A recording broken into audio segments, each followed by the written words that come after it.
வணக்கம். இந்த உலகத்துல கடுமையாக உழைக்கும் பலர் ஏழையாகவே இருக்கிறார்கள். அதே நேரத்துல குறைவா உழைக்கிறவர்கள் சிலர் அதிக செல்வத்தோட ஆட்சி செய்கிறார்கள். இதெல்லாம் அதிர்ஷ்டமா அல்லது கடவுளின் சாபமா? அதெல்லாம் எதுவும் இல்லை. இது அறிவுக்கும் அறியாமைக்கும் உள்ள வித்தியாசம். ஒரு கழுதையும் கடுமையாக உழைக்கிறது, ஆனால் அது ஒருபோதும் செல்வந்தனாகாது. ஏன் அப்படி? இந்த கேள்விக்கான பதிலை 2300 ஆண்டுகளுக்கு முன்பே ஒரு மனிதன் தெளிவாக சொன்னார். அவர்தான் ஆச்சாரியர் சாணக்கியர். இன்று அந்த ரகசியத்தை பார்ப்போம். ஒரு ஆலமரத்தடியில் ஆச்சாரியர் சாணக்கியரும் சந்திரகுப்தரும் அமர்ந்திருந்தனர். அப்போது சந்திரகுப்தர் கேட்டார், குருதேவா, இந்த உலகத்தில் யார்தான் செல்வந்தராக விரும்ப மாட்டார்கள்? எல்லாரும் உழைக்கிறார்கள், எல்லாரும் போராடுகிறார்கள். ஆனால் சிலர் குறைவாக உழைத்தும் பணக்காரராகிறார்கள். பலர் உயிரை கொடுத்து உழைத்தும் வறுமையிலே வாழ்கிறார்கள். உழைப்பால் மட்டும் செல்வம் கிடைக்குமா? சாணக்கியர் மெதுவாக புன்னகைத்தார். அவரது கண்களில் பல நூற்றாண்டுகளின் அனுபவம் மின்னியது. அவர் சொன்னார், சந்திரகுப்தா, வாழ்க்கையில் ஒன்று மட்டும் மறவாதே. கழுதியும் உழைக்கிறது, கனமான சுமைகளை சுமைக்கிறது, இரவு பகலும் ஓய்வில்லாமல் வேலை செய்கிறது. ஆனால் கழுதை போல உழைக்கும் மனிதன் எப்போதும் ஏழையாகவே இருப்பான். செல்வத்தின் தேவியான திருமகள் உழைப்பை விரும்பவில்லை, அவள் அறிவை மட்டுமே விரும்புகிறாள். ஒருவன் தன் கைகளால் அல்ல, தன் மூளையால் தான் செல்வந்தனாகிறான். இந்த உண்மையை எல்லாரும் புரிந்து கொண்டால் இந்த உலகமே தலைகீழாக மாறும். சந்திரகுப்தா, உழைப்பு தேவையில்லை என்று நான் சொல்லவில்லை. உழைப்பு தேவை. ஆனால் அந்த உழைப்பின் முறை தவறாக இருந்தால் அது அடிமைத்தனம். உழைப்பை திசை இல்லாமல் இருந்தால் அது காற்றில் பறக்கும் காகிதம். அதிகமாக சுற்றும், ஆனால் எங்கு போயும் சேராது. இன்று செல்வத்தின் தேவியான திருமகளை ஈர்க்கும் 7 விதிகளை நான் உனக்கு சொல்கிறேன். இந்த விதிகளை ஏழைகளை அரசர்களாக மாற்றுபவை, சாதாரண மனிதர்களை சக்கரவர்த்திகளாக்கியவை. சாணக்கியர் விதி எண் 1: உழைப்பு அல்ல, அறிவு. செல்வத்தின் திருமகள் உழைப்பாளியை விரும்புவதில்லை, அதுக்கு பதில் அறிவாளிகளை மட்டுமே விரும்புகிறாள். எப்போது, எங்கே, யாருக்காக, எவ்வளவு உழைக்க வேண்டும் என்பதை அறிந்தவன் மட்டுமே செல்வத்தை கட்டுப்படுத்த முடியும். திசையில்லா உழைப்பு வறுமையை மட்டுமே தரும். சாணக்கியர் ஒரு சிறு கதை சொன்னார். ஒரு கிராமத்தில் ஒரு விவசாயி இரவும் பகலும் வயலில் உழைத்தான். ஆனால் அவனுடைய பயிர் ஒவ்வொரு வருடமும் காய்ந்தது. அதே கிராமத்தில் மற்றொரு விவசாயி இருந்தார். அவன் குறைவாகவே உழைத்தார். ஆனால் பருவ காலத்தை படித்தான், மழையை கவனித்தான், மண்ணை புரிந்தான்.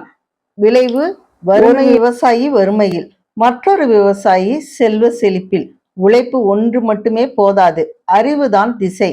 சாணக்கியர் விதி எண் 2: தன் அடக்கமில்லாமல் செல்வம் ஒருபோதும் நிலைக்காது. சந்திரகுப்தா, செல்வம் உன்னை தேடி வருவதற்கு முன் நீ கட்டுப்படுத்த கற்றுக்கொள்.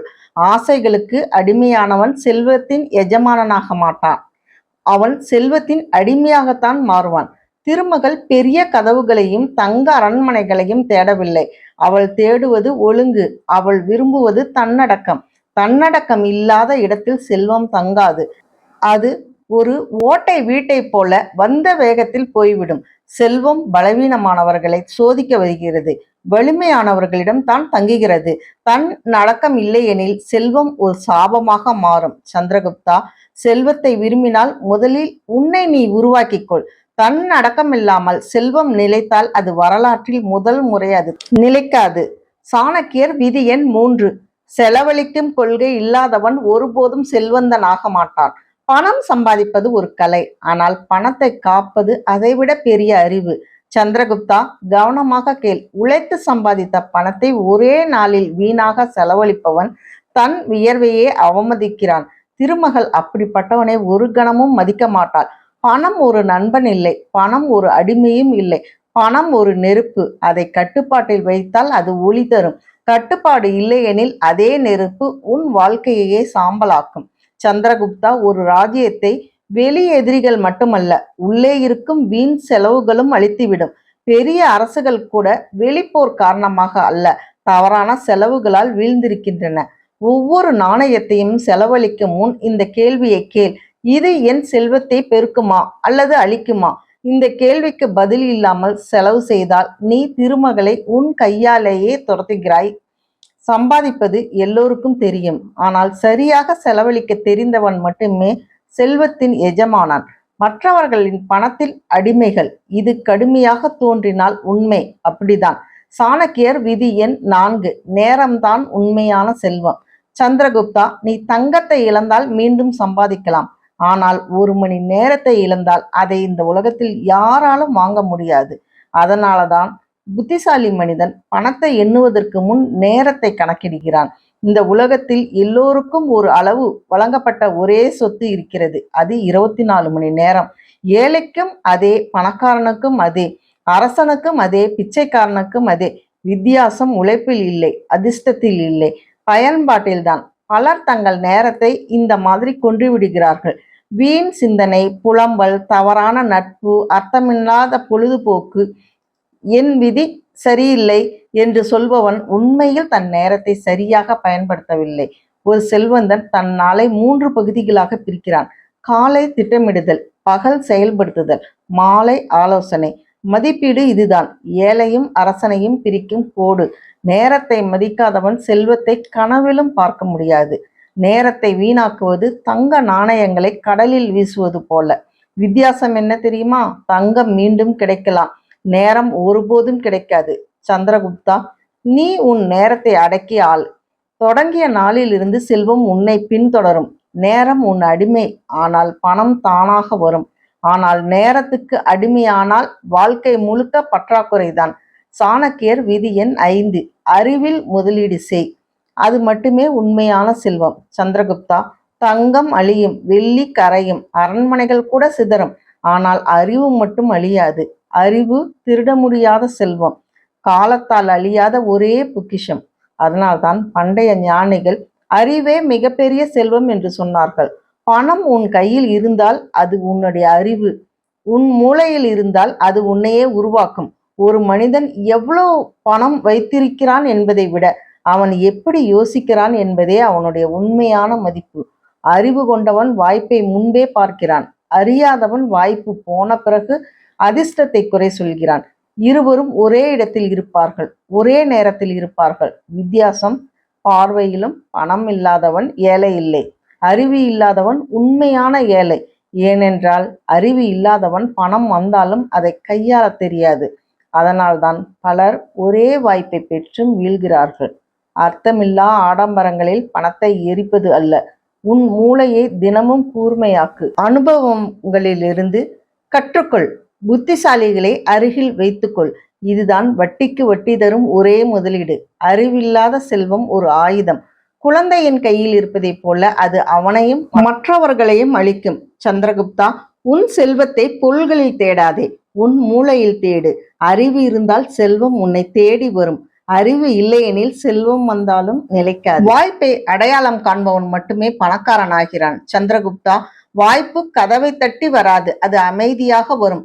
கவனம் இல்லாதவன் அதை கவனிக்க கூட மாட்டான். அறிவுள்ளவன் மட்டுமே அதை தூரத்திலிருந்தே அடையாளம் காண்கிறான்.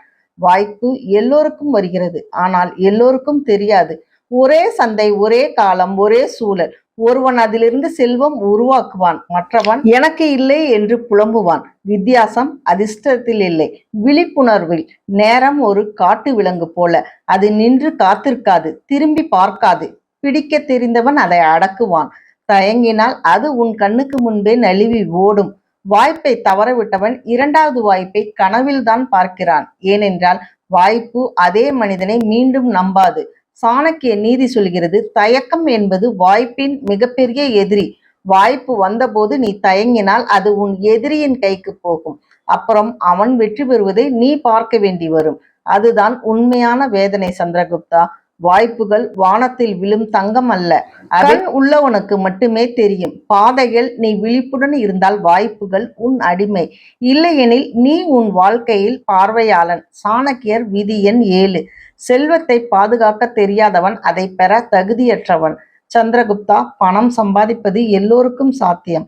ஆனால் அந்த பணத்தை நீண்ட காலம் கையில் வைத்திருப்பது அதிக சாமர்த்தியத்தை கேட்கிறது. அதனால்தான் பலர் ஒரு கட்டத்தில் பணக்காரர்கள் ஆகிறார்கள். ஆனால் அதே அளவிலானோர் பின்னர் மீண்டும் ஏழைகளாக மாறுகிறார்கள்.